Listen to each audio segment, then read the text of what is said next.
Na calada da noite de 1º de junho de 2026, um único documento repousava sobre a mesa de Jacarandá, nos aposentos papais do Palácio Apostólico. Sem assinaturas ainda, mas, ao amanhecer, cada cardeal em Roma conheceria seu teor, e a Igreja Católica nunca mais seria a mesma.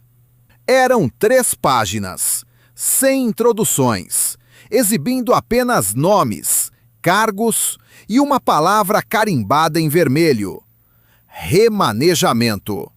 O Papa Leão XIV observava as luzes de Roma brilhando lá embaixo. Ele segurou a caneta, hesitou por exatos 4 segundos e assinou.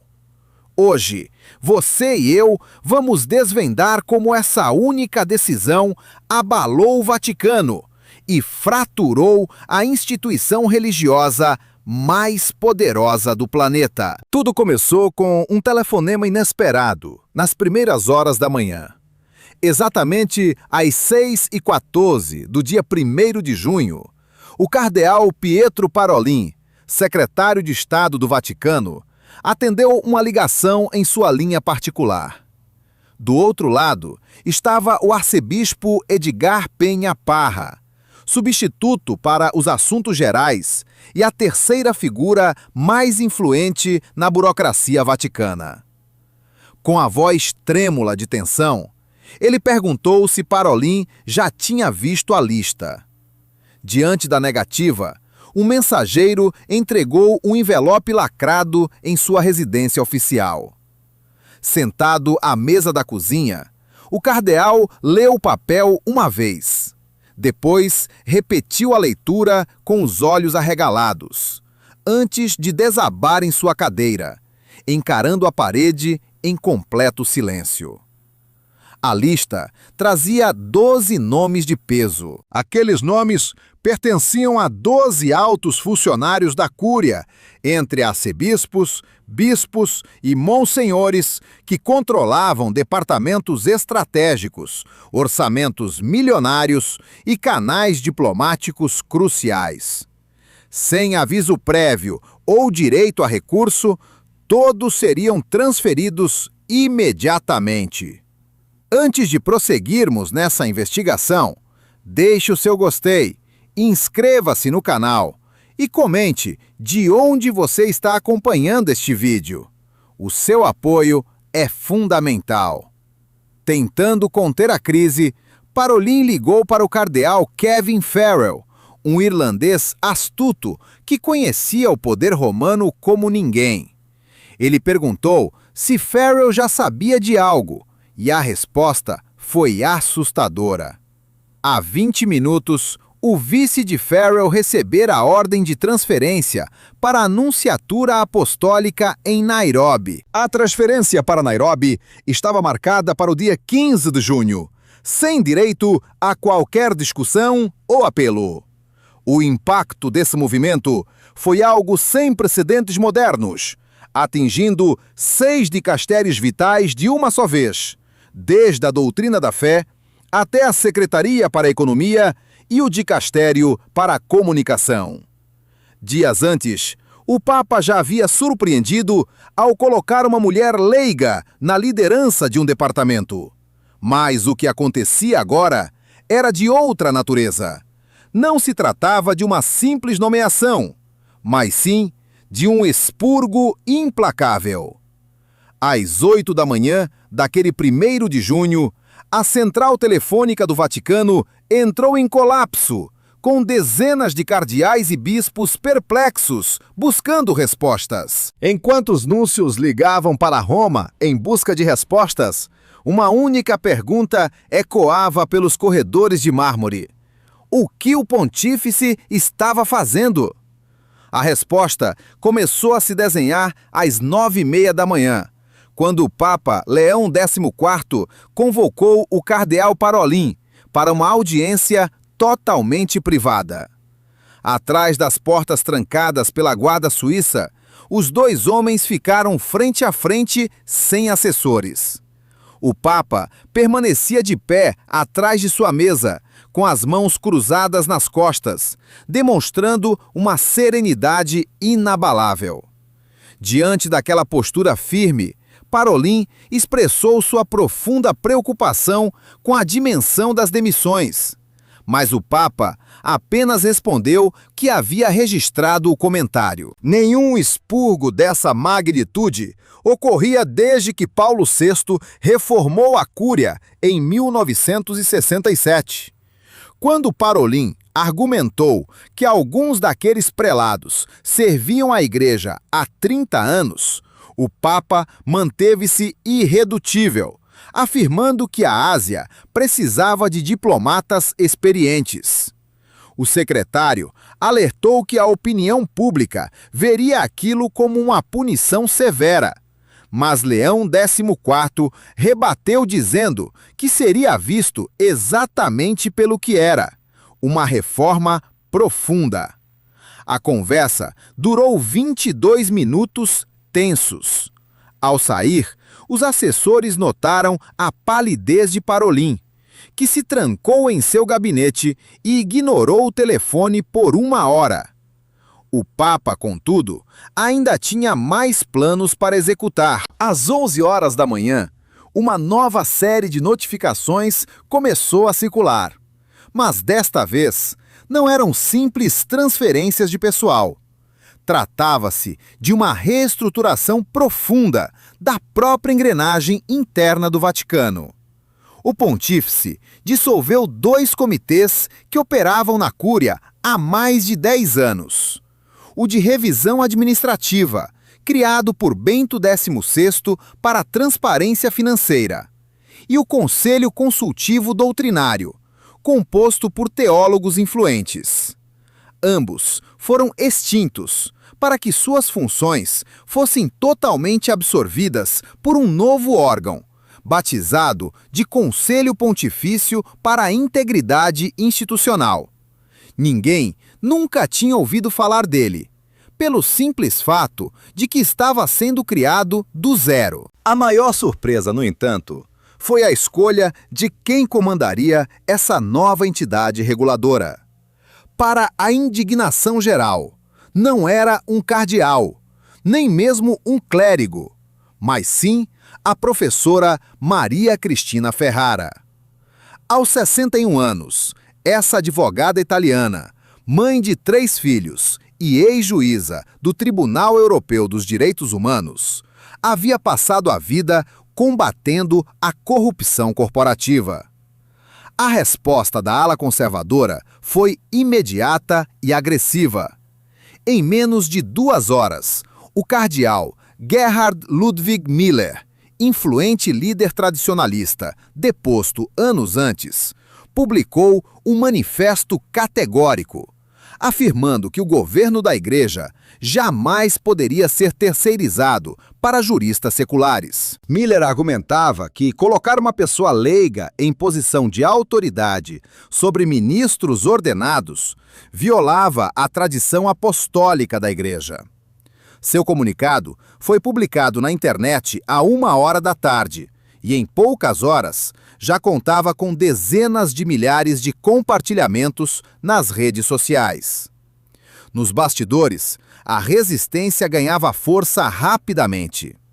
Cardeais de os 5 países mais influentes na oposição tradicionalista começaram a se articular secretamente por canais criptografados. Embora não tivessem um nome oficial, os funcionários do Vaticano apelidaram o grupo de os 12 Apóstolos, uma ironia clara em relação aos rebaixados. No centro desse movimento estava o combativo cardeal Raymond Burke, aquele jurista americano renomado que havia se afastado dos holofotes devido a problemas de saúde nos anos anteriores, viu-se obrigado a agir diante da gravidade da situação. Às 16 horas, Burke telefonou para o cardeal Robert Sarah, que estava na Guiné. A conversa telefônica estendeu-se por 47 minutos intensos, onde Burke alertou que aquilo não era uma simples reforma administrativa, mas sim uma revolução perigosa dentro do clero. Concordando com os riscos iminentes, Sara aceitou assinar um manifesto conjunto. No fim do dia, a aliança secreta já tinha um nome informal que ecoava nos corredores: a Aliança Colegial pela Tradição. O título escolhido com precisão milimétrica invocava o direito canônico e a legitimidade histórica da Igreja. O grupo começou a redigir um manifesto formal, mantido estrategicamente engatilhado para exercer pressão imediata sobre o pontífice. Enquanto isso, as ruas de Roma fervilhavam com boatos sussurrados em salas de aula e restaurantes ao redor da Piazza Navona, onde clérigos experientes admitiam nunca ter visto tamanha tensão em mais de 40 anos de sacerdócio. Em contraste, a residência do Papa permanecia em absoluto silêncio, operando sob uma disciplina quase militar. Contudo, sob essa aparente calmaria, uma movimentação sigilosa estava prestes a mudar todo o jogo político. Enquanto a oposição se organizava na penumbra, o pontífice conduzia uma reunião de emergência com os principais investigadores financeiros da Santa Sé. Às 15 horas, ele se reuniu a portas fechadas com os chefes da Secretaria para a Economia e 3 auditores externos independentes que vinham analisando as contas da Igreja desde 2024. O verdadeiro motivo por trás daquelas demissões em massa estava prestes a vir à tona, e as descobertas eram devastadoras. Você e eu sabemos que o rastro do dinheiro costuma revelar os maiores segredos. E o que eles encontraram nas contas secretas abalaria até mesmo os fiéis mais convictos nos dias seguintes. Se olharmos de perto os relatórios confidenciais da Santa Sé, o cenário que se revela é assustador. Fontes ligadas ao encontro confirmam que a auditoria da PricewaterhouseCoopers expôs irregularidades financeiras crônicas em vários dicastérios. Não se tratava de roubo ou desvio de dinheiro no sentido clássico, mas sim de uma engenharia de manipulação de orçamentos, consultorias fantasmas e transferências sem autorização. O rombo acumulado passava de 47 milhões de euros em 6 anos. Ninguém acusava os 12 funcionários afastados de enriquecimento ilícito. O problema era uma cultura sistêmica de opacidade e contratos de fachada. O Papa recebera o relatório 3 semanas antes e decidira esperar. O pontífice buscou o conselho particular de Guerreiro Alves e, na calada da noite do dia 1º de junho, agiu em segredo absoluto. Quase ninguém sabia de seus planos. Um silêncio cirúrgico e planejado. Ele queria que as demissões falassem por si, sem julgamentos públicos ou escândalos desnecessários. A meta era simples: afastar os suspeitos, consertar as engrenagens do sistema e seguir em frente. No entanto, o silêncio no Vaticano é um terrigório perigoso, logo preenchido por boatos. Na manhã de 2 de junho, 2 versões disputavam a opinião pública. De um lado, aliados falavam em modernização necessária e transparência. De outro, a ala conservadora acusava o Papa de centralizar o poder de forma autoritária. Diziam que ele agia como um presidente de multinacional, removendo controles e promovendo aliados fiéis. Ambas as narrativas tinham um fundo de verdade, o que tornava o tabuleiro ainda mais instável. Mas os bastidores escondiam algo muito mais extremo. Pouco antes das mudanças, o Papa surpreendeu seu conselheiro jesuíta com uma pergunta ousada: o que aconteceria se publicássemos a auditoria na íntegra. Guerreiro Alves hesitou diante da gravidade da ideia. Santo Padre, aquele documento expõe nomes, cartas confidenciais e envolve figuras influentes que já deixaram a Cúria, além de transações sob suspeita com bancos italianos. Fazer isso provocaria uma verdadeira catástrofe institucional. Diante do alerta de que o impacto seria devastador, o Papa apenas acenou com a cabeça em sinal de concordância. A decisão foi tomada. As peças seriam movidas em silêncio, as estruturas seriam corrigidas e os frutos falariam por si mesmos. Tratava-se de um jogo de alto risco, focado em mudar a engrenagem sem expor ninguém à humilhação pública. Mas essa aposta dependia de um segredo absoluto, uma moeda rara e valiosa atrás daqueles muros de pedra. O pacto ruiu na madrugada de 2 de junho, quando o jornal La República estampou na primeira página, logo às 6 horas da manhã, a manchete bombástica. Papa Leão XIV realiza o grande expurgo, detalhando todo o esquema de desvios. Aqui, você e eu começamos a perceber o tamanho do incêndio que a sala de imprensa do Vaticano tentou apagar com uma nota fria e calculada, emitida às 10 horas da manhã.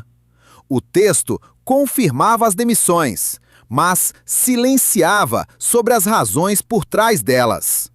Essa resposta evasiva não acalmou ninguém. Ao meio-dia, canais como CNN, BBC, Al Jazeera, NHK, O Globo e Der Spiegel já repercutiam o caso globalmente. Enquanto os americanos viam um Papa demonstrando autoridade máxima, os europeus debatiam a corrupção interna. Na África e Ásia, o clima era de indignação, pois os bispos locais temiam que suas dioceses estivessem sendo usadas como terras de exílio para punir clérigos rebeldes. A insatisfação ganhou voz oficial quando a Conferência dos Bispos da Nigéria divulgou uma nota dura, criticando a ideia de que postos no continente africano servissem como punição. Essa declaração caiu como uma granada nos gabinetes romanos. Na tarde daquele mesmo dia, 2 de junho, a tensão era palpável quando o cardeal Parolin subiu novamente ao apartamento papal, acompanhado de figuras de peso: o cardeal Luiz Antônio Tagle e o arcebispo Paul Gallagher. Juntos, esses 3 homens representavam a elite diplomática da Igreja. Eles não eram dissidentes ou revolucionários, mas sim defensores convictos da instituição, decididos a entregar um alerta urgente ao Sumo Pontífice. O cardeal Tagle assumiu a palavra de forma respeitosa, mas firme. Ele argumentou que, embora ninguém questionasse a autoridade do Papa para realizar os afastamentos, o sigilo e a rapidez estavam provocando um caos generalizado, com núncios de 12 países exigindo respostas imediatas.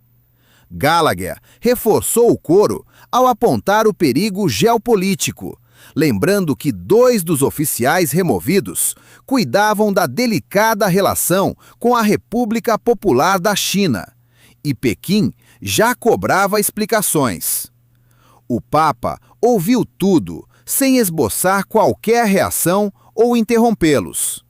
Ao final, quebrou o silêncio com uma frase cortante: "A instabilidade é o preço da honestidade", e anunciou que falaria ao Colégio de Cardeais. Para encerrar a audiência tensa, o Papa prometeu explicar toda a situação em um pronunciamento na quarta-feira, 4 de junho, exigindo paciência até lá. Seus interlocutores aceitaram o comando, mas o tempo estava contra eles. Naquela mesma noite de 2 de junho, um vazamento sem precedentes elevou a crise a um patamar assustador. Uma carta secreta chegou às mãos de todos os cardeais do planeta.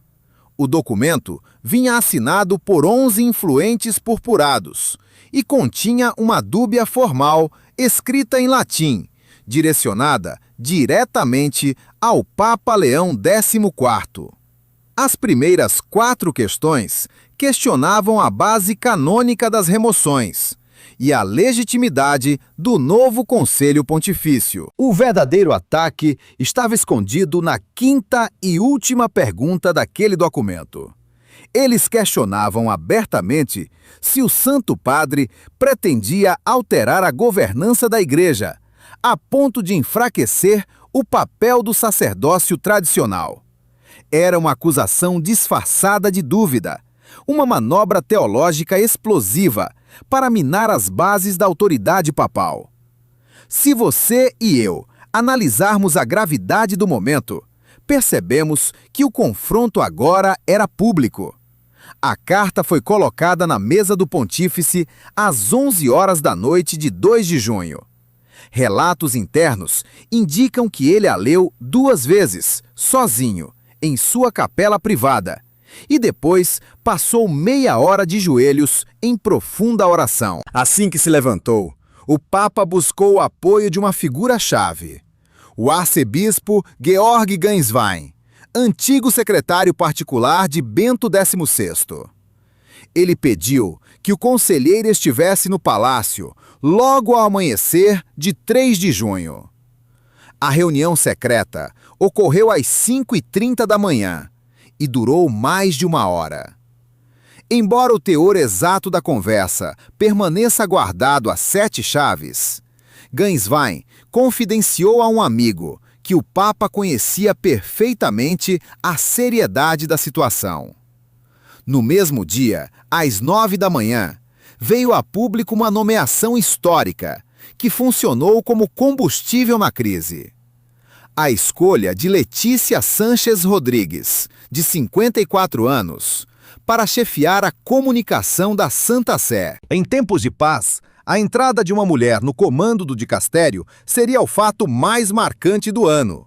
Mas naquele momento tenso, a decisão serviu apenas para acirrar os ânimos. Opositores tradicionais subiram o tom de imediato. O arcebispo Carlo Maria Vigano publicou uma carta acusando o pontífice de enfraquecer o clero para promover uma espécie de protestantização da Igreja. Por outro lado, os defensores das reformas papais, como o cardeal Jean-Claude Ollerich, rebateram os ataques, lembrando que a participação dos leigos na liderança já era uma recomendação do Concílio Vaticano II, feita há 60 anos. Para eles, tratava-se apenas de uma obediência atrasada. Se você e eu analisarmos o cenário político romano, as divisões teológicas estavam se transformando em um verdadeiro combate de trincheiras. Na tarde de 3 de junho, os 11 cardeais rebeldes que assinaram as objeções se reuniram secretamente em um colégio no alto da colina do Janículo. No entanto, um informante alertou a imprensa, e fotos de 3 desses clérigos entrando no local vazaram rapidamente na internet, com legendas que sugeriam um complô contra as reformas. O impacto visual foi devastador, dando a entender que um governo paralelo conspirava abertamente contra o Papa. No Palácio Apostólico, o secretário pessoal do pontífice correu para lhe mostrar o escândalo em um tablet. O pontífice observou as imagens em silêncio por alguns instantes, antes de devolver o aparelho com uma única palavra: ótimo! Diante da perplexidade do assessor, o Papa explicou com frieza que os rebeldes agora precisavam escolher entre conspirar nas sombras ou se revelar publicamente à luz do dia. Essa reação calculada demonstra que os adversários subestimaram o temperamento de Robert Francis Prevost. Mais do que um reformador idealista, ele se revelou um estrategista político formidável, moldado por décadas de experiência pastoral na América Latina. Ele sabia agir sob pressão extrema, compreendia o tempo da política romana e sabia que a oposição cai quando se expõe. E na reunião secreta deles, o clima ferveu. Se investigarmos os fatos, veremos que, por trás de portas fechadas, a cúpula da igreja debatia seu destino sob forte tensão. O cardeal Burke queria uma contestação canônica formal contra as reabilitações de cargos, enquanto o cardeal Miller insistia em uma declaração pública de suas preocupações teológicas. Já o cardeal Sarah pedia extrema cautela, alertando que um confronto com o Papa causaria um cisma. "Nós não estamos em cisma", declarou Sarah, insistindo que não deveriam ser vistos como rebeldes. A reunião terminou sem consenso, mas o estrago estava feito. Vazamentos sobre o encontro secreto já se espalhavam por grupos de mensagens do mundo inteiro.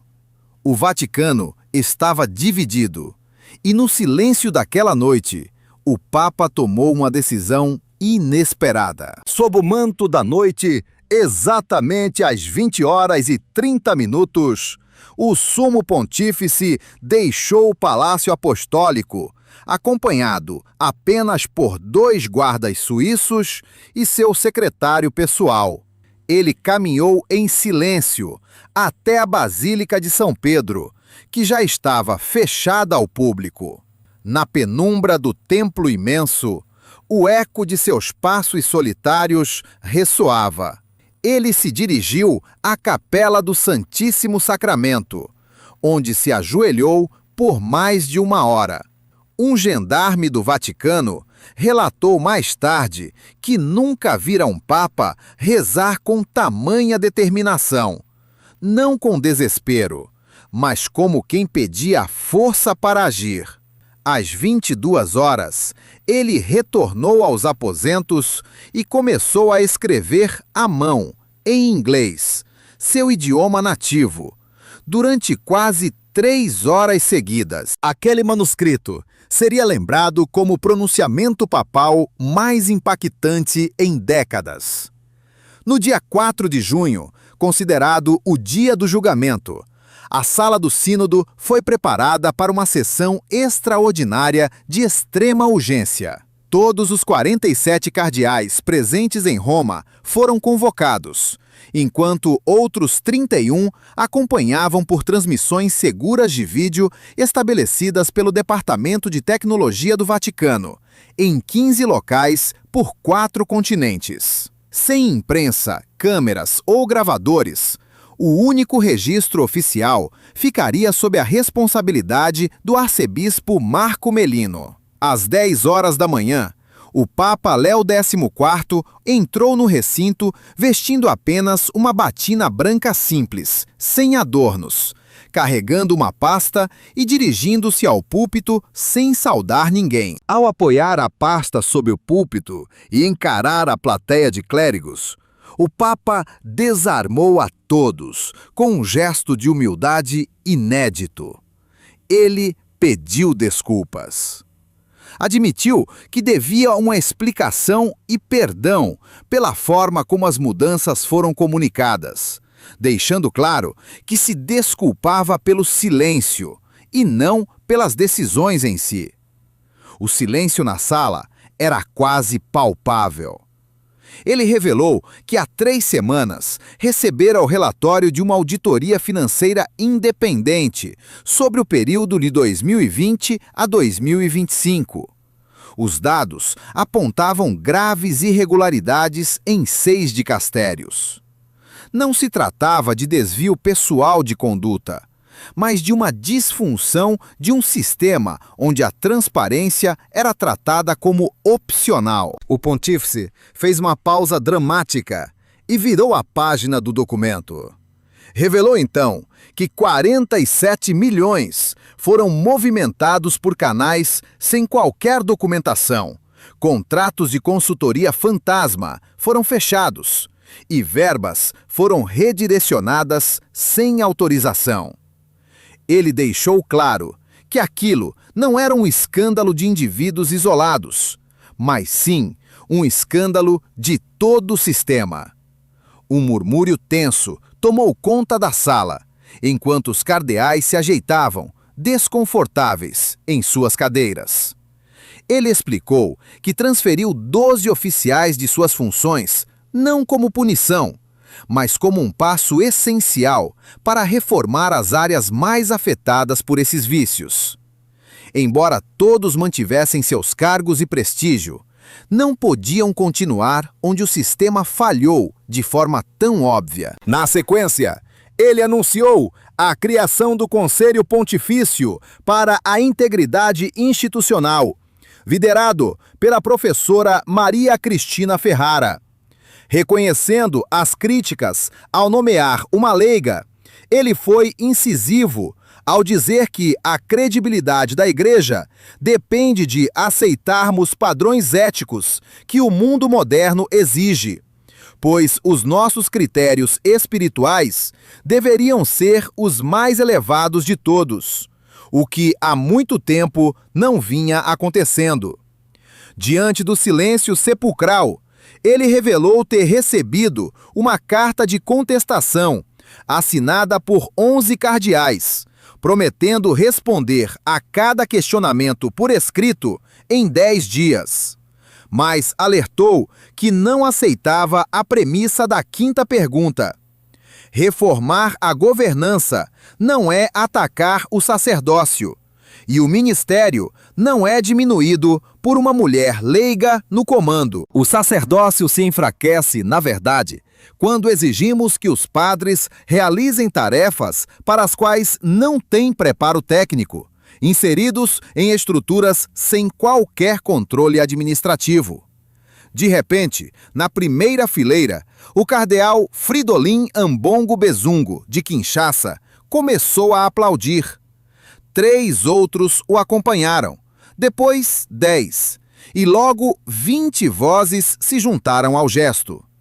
Os aplausos se espalharam de forma tímida e irregular, dividindo a assembleia.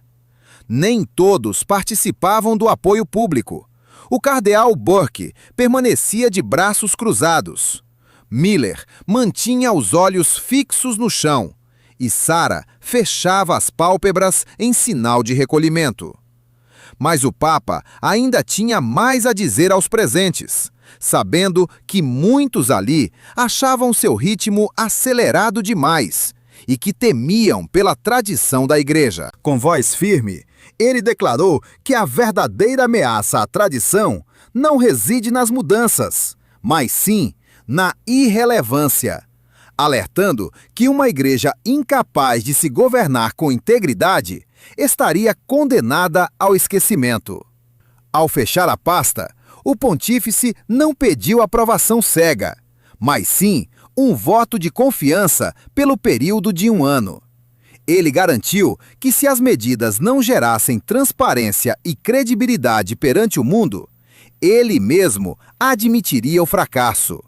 Ele se afastou do púlpito, traçou o sinal da cruz e retirou-se sob um silêncio absoluto que durou longos segundos. De repente, o renomado cardeal Christoph Schönborn, de Viena, ergueu-se de sua cadeira em silêncio. Ele não aplaudiu, apenas permaneceu de pé em um protesto silencioso, ou talvez em reverência profunda. Se pararmos para refletir sobre aquele gesto de respeito e solidariedade, percebemos que o impacto foi imediato. Em poucos segundos, metade da sala se levantou, enquanto a outra metade permaneceu sentada, revelando uma fratura visível e inegável na alta cúpula da fé. Na primeira fileira, o cardeal Parolin observava a cena com preocupação, confessando mais tarde a um assessor que viu duas igrejas no mesmo recinto, percebendo que só o Papa poderia mantê-las unidas. Logo em seguida, o salão explodiu em um debate interno de intensidade inédita. Grupos se formaram, vozes se elevaram e alguns cardeais se isolaram para digerir a mensagem. A discussão se estendeu por mais 4 horas e, mesmo sem votação ou resolução oficial, a dinâmica do poder havia mudado para sempre. Após o encerramento, o cardeal Parolin admitiu a um pequeno grupo de conselheiros que a atitude inesperada do Papa de se expor com vulnerabilidade redefiniu o cenário político do Vaticano. No entanto, a resistência persistia em pontos cruciais. Naquela mesma noite, o cardeal Burke divulgou uma nota discreta onde reconhecia o discurso papal, mas ressaltava que as dúvidas jurídicas permaneciam pendentes de resposta, enquanto o cardeal Miller optava pelo silêncio estratégico. O questionamento formal ainda aguardava retorno, mas a tensão imediata havia diminuído sensivelmente. O fantasma do cisma recuou e as acusações de autoritarismo perderam força. O Papa mudou o foco das atenções e, no fim do dia 4 de junho, a assessoria vaticana divulgou uma nota oficial revisada pessoalmente por ele. O boletim oficial apresentava os dados financeiros detalhados, os motivos reais das transferências e o escopo de atuação do novo conselho. Pelo mundo, a opinião pública se dividia, embora o tom predominante fosse de apoio entusiasmado à coragem do pontífice. O conselho editorial do The New York Times destacou que o Papa Léo XIV ousou fazer o que poucos líderes tentam: reconhecer falhas estruturais e assumir o controle da situação. Por outro lado, o The Wall Street Journal adotou um tom analítico, apontando que as reformas dependiam de uma execução prática firme, para não se tornarem mero teatro político. Nas missas vespertinas, ao redor do globo, padres compartilhavam trechos do sermão, com fiéis cansados de escândalos constantes, ansiosos por uma liderança que prezasse pela integridade. Os fiéis exigiam de forma veemente uma governança limpa e firme. Em Chicago, cidade natal do Papa, mais de 2.000 pessoas se reuniram em uma vigília emocionante na Catedral do Santo Nome, empunhando velas e estendendo faixas de apoio ao pontífice. Na outra ponta do mundo, em Manila, onde um dos oficiais remanejados fora alocado, o cardeal José Advíncula fez questão de esclarecer que aquela cidade asiática não representava um exílio punitivo, mas sim um local de missão renovada. Até mesmo em Buenos Aires, o cardeal Víctor Manuel Fernandes declarou publicamente que as reformas de Léo XIV davam continuidade prática aos planos do falecido Papa Francisco. Com métodos distintos, mas um mesmo objetivo espiritual, o cenário internacional se realinhava sob essa nova liderança. Embora muitos vissem Fernandes como um provável rival do novo pontífice, sua declaração pública de apoio foi interpretada como uma tentativa da ala moderada de brindar Leão XIV. Mas nos bastidores da Cúria Romana, nos corredores estreitos e aposentos privados do Vaticano, a realidade era bem mais complexa. O Papa havia vencido um combate importante, mas a guerra de bastidores mal começara. A ala conservadora estava ferida, mas longe de se render. As perguntas polêmicas continuavam sem resposta. O novo conselho era uma incógnita, e a professora Ferrara ainda não havia iniciado sua missão. Enquanto funcionários transferidos esvaziavam suas mesas e planejavam seus próximos movimentos, uma alta fonte do Vaticano resumiu aquele momento com precisão. As palavras de um informante ecoam como uma profecia. Ele abriu uma porta que ninguém mais conseguirá fechar.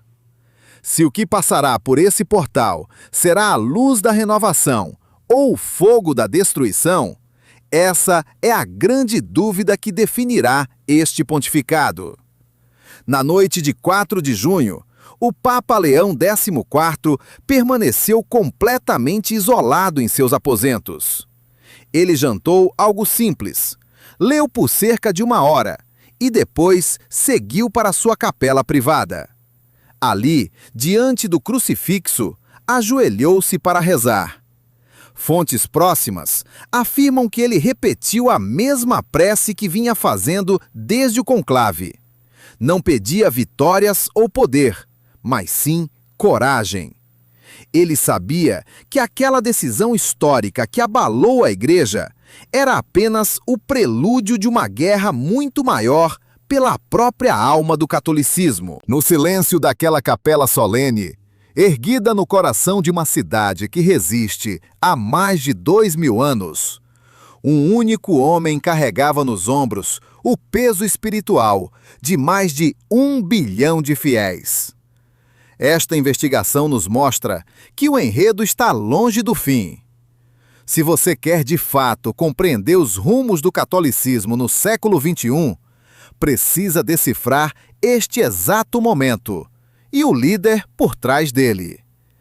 As decisões mais difíceis de um pontífice não são as que geram aplausos fáceis, mas sim aquelas que provocam divisões, para, no tempo certo, curar as feridas de um rebanho dividido. Se este mergulho nos mistérios do Vaticano tocou você, inscreva-se no canal e compartilhe este relato com quem busca a verdade. Deixe sua opinião nos comentários, pois sua voz é fundamental.